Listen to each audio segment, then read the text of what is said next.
Para to sa mga kapatid nating Muslim. Ayan. Sureball talaga, halal yan. Pinipilahan.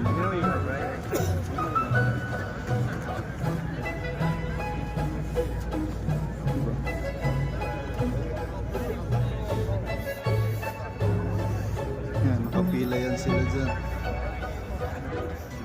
Haba ng pila, no? Kaya sureball yan, halal talaga yung kakainin nila. Halal foods yung kakainin nila, kaya nakapila sila dyan.